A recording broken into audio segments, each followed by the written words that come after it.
Karena ini kan kita di bawah kepemimpinan nasional, di bawah Kabinet Merah Putih, kok fotonya cuma presiden gitu. Ya harusnya kan presiden dan wakil presiden. Apakah mungkin sebuah foto yang tidak dipublikasikan dapat mengguncang kekuatan suatu negara? Bagaimana mungkin bayangan yang tersembunyi di balik kekuasaan bisa merusak hubungan antara dua tokoh besar yang awalnya bersatu dalam menghadapi derasnya arus politik yang terus bergolak? Sebuah keputusan kecil bisa menjadi awal dari pertikaian. Apakah ini hanya langkah politik biasa? Atau mungkin ini merupakan strategi tersembunyi dari oposisi yang semakin kuat, di saat banyak orang berharap pada duet Prabowo dan Gibran? Apakah ada api yang menyala di balik panggung kekuasaan? Siapa yang akan bertahan dan siapa yang akan kalah dalam permainan penuh intrik ini? Mari kita selidiki lebih lanjut.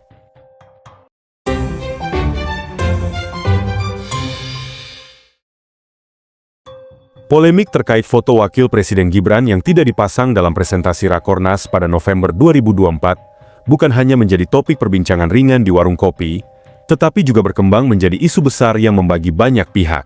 Keputusan untuk tidak menampilkan foto Gibran, yang kabarnya telah dibicarakan sebelumnya dengan Marwar Sirait, menimbulkan banyak pertanyaan. Apa sebenarnya yang terjadi di balik kejadian ini? Mengapa hal yang tampaknya kecil bisa mengubah dinamika politik? Jika kita teliti lebih dalam, keputusan ini bukan hanya soal foto, melainkan simbol dari ketegangan politik yang lebih luas.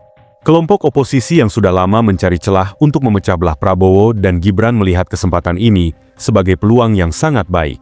Mereka sangat menyadari bahwa Gibran adalah sosok muda yang sangat menarik, terutama bagi generasi muda dan pendukung Jokowi. Mereka juga tahu bahwa meskipun Prabowo populer, citranya masih dipertanyakan oleh sebagian pihak. Karena itu, upaya untuk memecah belah keduanya menjadi langkah awal untuk menciptakan perpecahan yang bisa dimanfaatkan. Strategi oposisi kali ini cukup sederhana. Mereka ingin menggambarkan Gibran sebagai sosok yang merasa terpinggirkan dan, jika mungkin, menciptakan narasi bahwa Gibran adalah korban politik yang terjebak dalam permainan kekuasaan Prabowo. Dengan isu ini, mereka berharap bisa membujuk pendukung Gibran dan Jokowi untuk berpaling dan bergabung dengan oposisi, sehingga mengubah situasi politik yang menguntungkan Prabowo menjadi alat untuk melawannya. Untuk benar-benar memahami mengapa oposisi begitu berusaha keras untuk memecah belah Prabowo dan Gibran, kita perlu melihat posisi keduanya dalam politik Indonesia. Jokowi dan Gibran, meskipun satu keluarga, bukan hanya tokoh utama dalam politik Indonesia, tetapi juga simbol perubahan generasi. Jokowi, sebagai mantan presiden, dan Gibran, dengan potensi besarnya sebagai anak muda yang menjabat sebagai wakil presiden, keduanya adalah kekuatan besar. Namun, inilah yang menjadi masalah bagi oposisi. Mereka merasa terancam dengan kekuatan yang semakin kuat ini. Mereka sadar bahwa jika Gibran bisa bertahan dan berkembang dalam kabinet Prabowo, maka itu akan sulit digoyahkan. Oleh karena itu, mereka mulai menggunakan taktik untuk memecah belah dengan menciptakan ketegangan di dalam kabinet. Isu bahwa Prabowo meremehkan Gibran, atau bahkan berusaha menyingkirkannya akan memicu emosi para pendukung Jokowi dan Gibran. Dan mereka berharap itu akan merusak aliansi yang telah terjalin. Namun, narasi ini tidak muncul begitu saja. Oposisi, yang dipimpin oleh tokoh-tokoh berpengaruh, menyadari betul bahwa mereka harus memiliki alasan yang kuat untuk menumbuhkan kebencian terhadap Prabowo di kalangan pendukung Jokowi.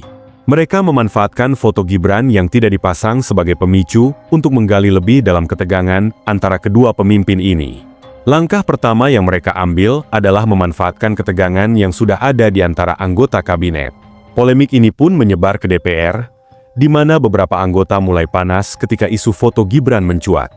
Banyak yang melihat ini sebagai bagian dari strategi oposisi yang tersembunyi untuk meruntuhkan posisi Prabowo. Meski isu ini terlihat sepele, di dunia politik Indonesia, segala hal bisa dimanfaatkan untuk mencapai tujuan. Bahkan masalah kecil bisa dibesar-besarkan dan dipakai sebagai senjata politik. Oposisi segera memanfaatkan kesempatan ini untuk melancarkan serangan. Mereka melihat ini sebagai peluang langka untuk menguji kekuatan Prabowo di dalam kabinet.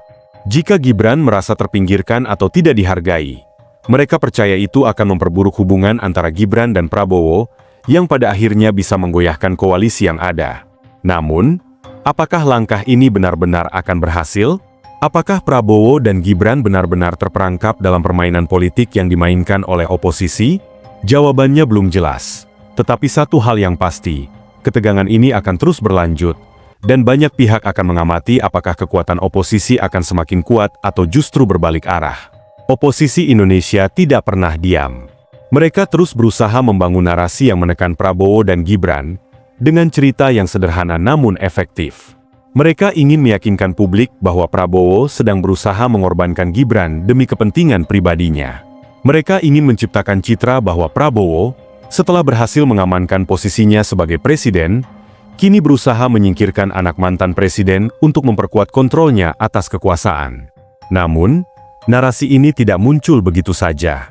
Oposisi tahu mereka harus menciptakan bukti yang mendukung klaim mereka. Mereka sadar bahwa foto Gibran yang tidak dipasang bisa menjadi alat untuk menguatkan teori tersebut. Oposisi bahkan mulai menggali lebih dalam, mencari pernyataan-pernyataan yang bisa diputarbalikan atau dipresentasikan dengan cara tertentu untuk memperkuat narasi bahwa Gibran merasa terpinggirkan. Namun, yang lebih ironis, tujuan dari narasi ini bukan hanya untuk merusak hubungan antara Prabowo dan Gibran, tetapi juga untuk menciptakan ketegangan antara Prabowo dan Jokowi. Mereka berharap dengan menggambarkan Gibran sebagai korban, bisa tercipta cerita bahwa Jokowi telah dibohongi oleh Prabowo. Dengan demikian, oposisi berusaha menciptakan perpecahan besar dalam koalisi pemerintah dengan memanfaatkan isu-isu pribadi dan keluarga sebagai alat. Polemik ini membawa dampak luas, tidak hanya bagi hubungan antara Prabowo dan Gibran, tetapi juga bagi koalisi Merah Putih. Ketegangan ini membuat banyak pihak mulai meragukan sejauh mana koalisi ini akan bertahan. Apalagi, Prabowo tidak hanya harus menghadapi oposisi, tetapi juga harus menjaga hubungan dengan partai-partai dalam koalisinya. Di sisi lain, Gibran yang seharusnya menjadi kekuatan muda dalam pemerintahan kini berada dalam posisi yang semakin sulit.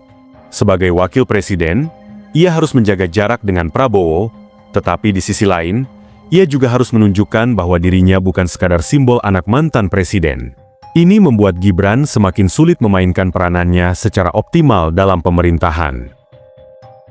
Koalisi Merah Putih kini berada di ujung tanduk. Ketegangan antara Gibran dan Prabowo bisa menjadi titik balik bagi kelangsungan koalisi ini. Apakah mereka bisa saling memperbaiki hubungan? Ataukah perpecahan akan semakin besar? Ini akan terlihat dalam beberapa bulan mendatang. Oposisi yang bergerak diam-diam mulai membuka strategi yang lebih gelap dan berbahaya dengan fokus pada Gibran dan Prabowo. Mereka berusaha mengatur narasi sedemikian rupa sehingga para pendukung Jokowi merasa ada ketidakadilan yang terjadi, yang akan memperburuk hubungan antara kedua tokoh besar ini. Tujuan mereka jelas, menghancurkan kepercayaan publik terhadap Prabowo dan meyakinkan relawan Jokowi bahwa mereka perlu melawan pemerintahan yang ada. Sebagai bagian dari strategi ini, mereka berusaha membangun jembatan untuk menghubungkan diri dengan relawan Jokowi yang kecewa dengan arah politik yang diambil oleh Prabowo dan Gibran. Mereka dengan cerdik memainkan isu-isu yang mengangkat rasa nasionalisme dan kepercayaan kuat terhadap Jokowi, menggambarkan Gibran sebagai bagian dari proyek besar untuk merebut kekuasaan dari mereka yang dianggap tidak sepenuhnya setia kepada Jokowi. Namun, seiring berjalannya waktu, gerakan oposisi ini ternyata tidak hanya melibatkan kelompok di luar pemerintahan, tetapi juga beberapa pihak yang ada dalam koalisi. Beberapa orang mulai merasa tidak puas dengan posisi mereka dalam pemerintahan dan berusaha menciptakan kesan bahwa mereka memiliki alternatif yang lebih baik untuk masa depan negara ini. Oposisi pun mulai mencari celah di mana perpecahan antara Gibran dan Prabowo bisa menguntungkan mereka. Apa yang awalnya dianggap isu sepele, seperti foto Gibran yang tidak dipasang, ternyata dimanfaatkan untuk membuka celah yang lebih besar dalam struktur pemerintahan. Mereka yang berada di balik layar mulai menguatkan narasi untuk menyingkirkan Prabowo dan Gibran, dengan harapan bisa menggantikan posisi mereka di masa depan. Seperti yang sudah diprediksi, langkah selanjutnya yang diambil oposisi adalah memanfaatkan media untuk memanipulasi opini publik melalui berbagai saluran informasi, seperti media sosial, talk show, dan berita utama. Oposisi berusaha memanfaatkan setiap kesempatan untuk memperburuk ketegangan ini. Mereka tidak hanya fokus pada hubungan Prabowo dan Gibran, tetapi juga mulai menanamkan keraguan mengenai kinerja kabinet secara keseluruhan. Dalam banyak artikel dan tayangan yang diproduksi, mereka mulai mengungkapkan bahwa hubungan antara Jokowi dan Prabowo penuh ketidakpastian dan ketegangan. Mereka menggambarkan Prabowo sebagai seseorang yang mengabaikan Gibran, Meskipun Gibran adalah anak Jokowi yang sangat dihormati oleh publik. Dengan menciptakan kesan seperti ini, oposisi berharap bisa menumbuhkan ketidakpercayaan terhadap pemerintahan Prabowo dan mengurangi dukungan publik yang seharusnya mendukungnya. Namun, yang lebih mengkhawatirkan adalah bahwa taktik ini semakin tajam. Beberapa media mulai mengangkat isu-isu sensasional yang memanipulasi fakta, mencampuradukan kenyataan dengan opini yang sengaja dibesar-besarkan. Oposisi juga mulai menyebarkan cerita tentang adanya kekuatan besar di balik Gibran yang dikendalikan oleh pihak-pihak yang berencana menggulingkan Prabowo, sambil menyebut Jokowi dan Gibran hanya sebagai alat untuk mencapai tujuan tersebut. Namun, di balik semua taktik ini, satu hal yang jelas, oposisi sedang memainkan permainan yang sangat berisiko. Jika mereka berhasil menghasut cukup banyak massa dan membangkitkan ketidakpuasan, mereka tidak hanya akan menghancurkan koalisi, tetapi juga merusak stabilitas politik Indonesia yang sudah terbentuk. Keberhasilan oposisi dalam memanfaatkan celah antara Gibran dan Prabowo juga mulai mempengaruhi partai-partai dalam koalisi pemerintah. Tak hanya pejabat di luar pemerintahan yang mulai gelisah, beberapa tokoh besar dalam koalisi juga mulai mempertanyakan arah politik yang sedang diambil. Ketidakpastian ini merusak hubungan tidak hanya antara Prabowo dan Gibran, tetapi juga antara partai-partai pendukung pemerintah. Beberapa anggota kabinet yang memiliki ambisi pribadi mulai melihat celah ini sebagai peluang untuk mengangkat posisi mereka sendiri. Mereka mulai memperdebatkan apakah mereka sebaiknya tetap berada di pihak Prabowo atau mencari cara untuk mengalihkan dukungan ke pihak lain, terutama jika perpecahan semakin meluas. Dengan semakin berkembangnya isu ini, kemungkinan besar akan ada perubahan besar dalam struktur partai yang mendukung pemerintahan. Sebagai contoh, beberapa partai yang sebelumnya mendukung Prabowo bisa saja mulai beralih mendukung oposisi. Jika mereka merasa Prabowo tidak lagi mampu memimpin kabinet dengan baik, hal ini tentu akan menjadi ujian besar bagi pemerintahan yang baru saja terbentuk. Di sini kita mulai melihat bahwa strategi oposisi cukup efektif dalam menciptakan ketegangan yang tidak bisa diabaikan. Meskipun Prabowo dan Gibran berusaha menjaga hubungan mereka tetap kuat, banyak pihak yang terus berusaha untuk memecah belah mereka dengan berbagai cara. Ketegangan ini akhirnya mengarah pada satu tujuan, melemahkan pemerintah dan mengurangi kekuatan yang ada. Namun, kita juga harus ingat bahwa Gibran dan Prabowo adalah dua tokoh besar yang tidak mudah terpengaruh begitu saja. Meskipun banyak pihak yang mencoba memecah belah mereka, keduanya tetap memiliki kekuatan politik yang signifikan. Akhirnya, apakah mereka akan terpecah atau justru semakin kuat menghadapi tantangan?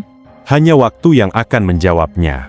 Namun, yang pasti, ini adalah ujian berat bagi mereka berdua. Gibran harus menunjukkan bahwa ia bukan hanya anak Jokowi, sementara Prabowo harus menjaga stabilitas dan memperkuat posisinya di pemerintahan. Sementara itu, oposisi yang semakin gencar dengan strategi mereka tentu akan terus mencari celah untuk melemahkan kedua tokoh ini. Kini kita berada di titik puncak pertarungan politik Indonesia. Oposisi yang sebelumnya terlihat terpecah, kini mulai bersatu dengan tujuan yang jelas, menghancurkan posisi Prabowo dan Gibran. Mereka berusaha mengeksploitasi setiap perbedaan dalam koalisi untuk memecah belah pemerintahan. Apakah mereka akan berhasil? Itu adalah pertanyaan yang belum bisa dijawab. Namun, satu hal yang jelas, strategi ini mulai memberikan dampak di berbagai platform media sosial. Pendukung oposisi semakin vokal dalam menyerang. Prabowo dan Gibran mencoba mengarahkan opini publik dengan cara mereka sendiri. Jika mereka berhasil memanfaatkan ketegangan ini dengan bijak, perpecahan besar dalam pemerintahan bisa terjadi. Di sisi lain, Prabowo dan Gibran mulai menyadari ancaman ini. Mereka tidak bisa lagi bertindak seperti sebelumnya. Mereka harus lebih berhati-hati dalam berstrategi, menjaga aliansi yang ada, dan merespons serangan oposisi dengan langkah yang lebih cerdas dan terukur. Pada akhirnya, apa yang akan terjadi dengan Prabowo, Gibran, dan pemerintahannya? Apakah mereka bisa mengatasi serangan ini dan tetap bersatu? Atau apakah oposisi akan berhasil memecah belah mereka? Ini adalah permainan politik yang penuh ketegangan. Dan siapa yang bisa menjaga keseimbangan dengan hati-hati akan menjadi pemenangnya.